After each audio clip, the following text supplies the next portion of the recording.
Assalamualaikum warahmatullahi wabarakatuh. Selamat pagi, salam seni budaya. Pada pagi hari ini kami sedang berada di gelar seni rupa main gambar kita yang dilaksanakan di depan perpustakaan Kota Kediri. Kami dari kelompok 3 yang beranggotakan Saya April nomor absen 1. saya Azril nomor absen 5. Saya Fahmi nomor absen 16. Saya Syifa nomor 27. Saya Sanya nomor absen 32. Kami akan mewawancarai seniman asal Kediri yang biasa disebut Mbak Woro.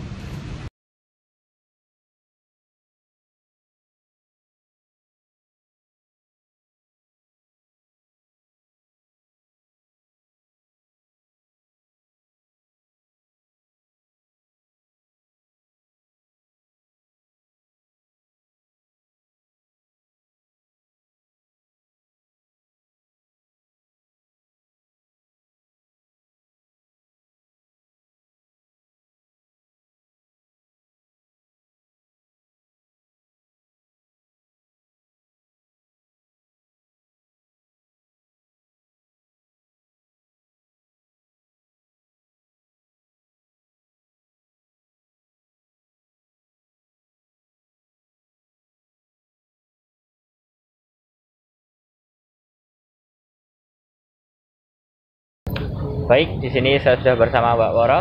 Mbak Woro, apa kabar? Hai, ya baik, alhamdulillah. Jadi seperti yang sudah kita lihat tadi, Mbak Woro adalah seorang pelukis. Iya. Dan kalau boleh tahu, aliran seni lukis apa yang biasa Mbak Woro lukis?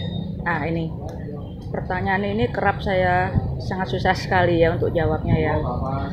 Karena yang pertama saya sendiri bukan berasal dari disiplin ilmu yang spesifik di bidang lukis. Lebih ke otodidak ya? Ya, otodidak. Kalau menurut saya untuk mengenai apa aliran atau teknik itu sebenarnya yang bisa menilai adalah penikmat atau pengamat seni. Dan rata-rata dari masukan-masukan yang saya dapat dari para penikmat seni, lukisan yang saya hasilkan yang saya kreasikan itu konon sih alirannya itu naifisme. Jadi naif itu sifatnya goresannya seperti goresan anak kecil, seperti itu kurang lebihnya. Jadi dari mana biasanya Mbak Woro mendapatkan ide untuk membuat karya seni lukis? Kalau ide bisa dari mana saja ya, tapi lebih cenderung saya biasanya kalau lagi baca buku gitu tuh inspirasinya itu keluar dari atau idenya itu keluar dari ketika saya membaca buku dan mengikuti alur ceritanya.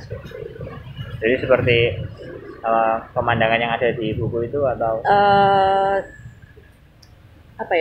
Jadi ketika saya membaca gitu, saya berusaha untuk memvisualisasi apa yang ceritanya di dalam buku itu, kemudian ada ide yang bisa saya tuangkan di kertas atau di kanvas ini ya. Gitu. Mengapa Mbak Woro memutuskan untuk menjadi seniman karya seni lukis? Kalau memutuskan, sebenarnya ini berangkatnya karena dari hobi ya. Karena dari hobi, karena dari passion kalau menurut saya, sehingga akhirnya saya lebih kuat untuk sehari-harinya untuk berkreasi di seni lukis. Jadi lebih ke passion. Tahu ini hanya sebagai hobi atau pekerjaan full time? Hobi yang menghasilkan ya pastinya ya. Kalau cita-cita sebenarnya bukan sebagai pelukis. Jadi kebetulan karena ada hobi kok menghasilkan, ya sudah dijalani aja. Apa teknik yang biasanya Mbak Woro pakai untuk membuat karya seni lukis? Kalau tekniknya biasa aja sih, saya hanya menggunakan kertas atau kanvas. Lalu kalau untuk kanvas saya biasanya pakai kanvas dengan media akrilik, cat akrilik. Tapi kalau untuk kertas biasanya saya pakai kertas, kemudian catnya pakai gouache. Jadi gouache itu jenisnya seperti perpaduan antara kalau menurut saya formulanya seperti cat poster dan cat air gitu. Jadi warnanya lebih pekat. Dari mana Mbak Woro belajar tentang melukis? Melukis itu saya tidak belajar ya, saya lebih ke otodidak karena kebetulan ibu saya sendiri itu dulu beliau juga terjun di dunia seni, seni tari dan seni lukis juga, tetapi tidak dijadikan profesi karena ibu saya punya profesi lain, sama seperti saya juga untuk hobi dan kesenangan aja. Mbak Woro tentu adalah orang yang sangat menginspirasi dan memotivasi. Bagi Mbak Woro sendiri, apakah memiliki seseorang yang dijadikan motivasi atau menjadi inspirasi Mbak Woro selama berkarya seni lukis? Motivasi ya. Motivasi yang pertama adalah diri saya sendiri. Yang kedua karena saya melihat keseharian ibu saya itu sehari-harinya melukis, bahkan kalau misalnya melukis itu bukan hanya dalam satu momen, itu tidak hanya satu kanvas tetapi bisa 3-4 kanvas sekaligus gitu loh. Nah, hal seperti itu yang akhirnya ya salah satunya memotivasi, yang kedua akhirnya nular gitu, seperti memberikan influence ya. Jadi akhirnya karena sehari-hari saya melihat itu, akhirnya saya juga melakukan apa yang dilakukan ibu saya. Di mana biasanya Mbak Woro memamerkan hasil karya lukis yang sudah dibuat? Kalau dipamerkan, yang paling sering sih saya pamernya di ini ya, di medsos ya, gitu ya. Setiap hari itu saya bisa pameran. Ibaratnya kalau di medsos kita pameran tunggal orang akunnya kita ya. Yang keduanya biasanya saya kalau ada eventnya itu bisa karena undangan, atau mungkin saya ditawari, atau mungkin karena ada seperti ada kayak flyer gitu, kayaknya saya boleh ikut gitu. Jadi ya bisa di mana saja. Bahkan saya pernah punya pengalaman itu pameran di rumah sakit. Ya, pameran di rumah sakit. Pada waktu itu saya pameran di rumah sakit barengan sama teman-teman perupa yang lain juga.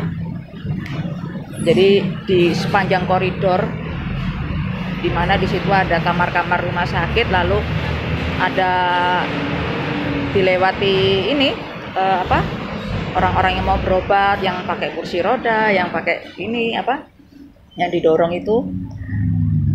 Kita pameran di situ, dipajang di situ. Kemudian nanti kalau laku, presentasinya itu kita sumbangkan ke pasien-pasien yang kurang mampu untuk secara finansial untuk ini ya, melunasi pembayaran rumah sakitnya itu. Karena dari situ kita berusaha menghapus image bahwa rumah sakit itu tidak melulu menakutkan, tetapi kita juga bisa memberikan sentuhan yang sentuhan seni yang tentunya bisa memberikan rasa nyaman bagi mereka-mereka yang sakit. Jadi untuk event-event itu sendiri, apakah fokus di Kediri atau sampai ke luar kota atau bahkan ke luar negeri? Luar kota. Luar kota. Ya. Apa pesan yang ingin Mbak Woro sampaikan kepada teman-teman yang menonton? Pesan-pesannya ya, untuk teman-teman semua dimanapun kalian berada, sejatinya Tuhan itu memberikan kepada kita itu talenta. Apapun itu talenta itu. Nah, cari talenta itu, cari bakat itu, kemudian kembangkan. Menghasilkan tidak menghasilkan, kembangkan. Tapi saya yakin kalau misalnya kita mau serius, kita mau tekun, pasti tidak akan sia-sia ketika kita serius atau menekuni talent apa yang kita miliki. Ya, baik. Terima kasih Mbak Woro atas waktunya. Dan untuk teman-teman semua yang penasaran dengan karyanya Mbak Woro, bisa langsung cek di Instagramnya atau Facebook. Ya. Nanti akan kita taruh di deskripsi. Ya, sekian wawancara dari kami. Assalamualaikum warahmatullahi wabarakatuh. Waalaikumsalam. Terima kasih, Mbak Woro.